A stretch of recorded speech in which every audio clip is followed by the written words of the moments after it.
Hello, you guys, and welcome back to my YouTube channel. Please don't forget to subscribe, comment, like, and of course, to make sure that you do share this video. So, the government on Wednesday welcomed the ruling by a court in Malawi that self-proclaimed prophet Shepherd Bushiri and Mary Bushiri will be extradited back to South Africa to face numerous charges, including fraud and rape.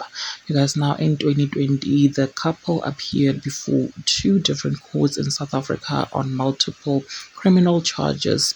They were granted a bail pending trial but failed to comply with their bail conditions, and as a result, they fled to their country they fled the country rather in unknown circumstances. They were later found in Malawi, their home country. Now, after their escape, South Africa submitted an extradition request to Malawi seeking their return to stand trial on various charges, including rape, violating bail conditions, and contravention of the Financial Advisory and Intermediary Services Act, the Banking Act, the Civil Aviation Act, and the Immigration Act. Now, Malawi's Chief Resident Magistrate Court on Wednesday also ordered that the couple remain in custody until they are handed over to South African authorities. This decision reaffirms judicial independence and international cooperation and public trust in the South African and Malawian legal institution. The Department of Justice and Constitutional Development said.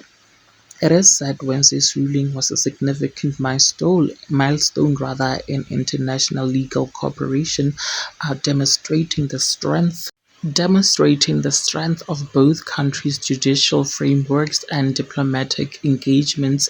It reinforces the principle that no one is above the law and underscores the importance of accountability, transparency, and adherence to legal frameworks in South Africa and Malawi. The department said the case had drawn significant public and media attention, highlighting broader issues of corruption and accountability.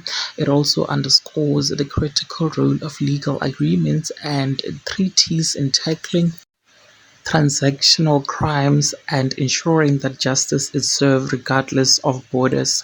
South Africa remains committed to strengthening legal and diplomatic partnerships to ensure that fugitives are brought to justice and that legal systems remain fair, credible, and effective.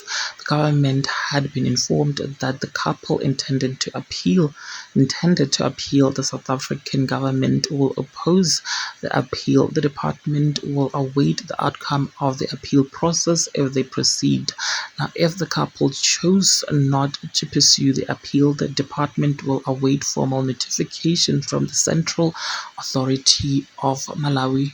And once received, Interpol, in collaboration with the South African police, will coordinate the transfer arrangement and logistics. The state will cover all associated costs. Well, there you have it, you guys. What are your thoughts? Please do engage them with me in the comment section, and of course, do make sure that you do subscribe to this channel so that you do not have to miss out whenever I try to upload a new video. Thank you so much for clicking and deciding on watching this one. I'll see you in the next one, and may God just continue blessing you all. Bye.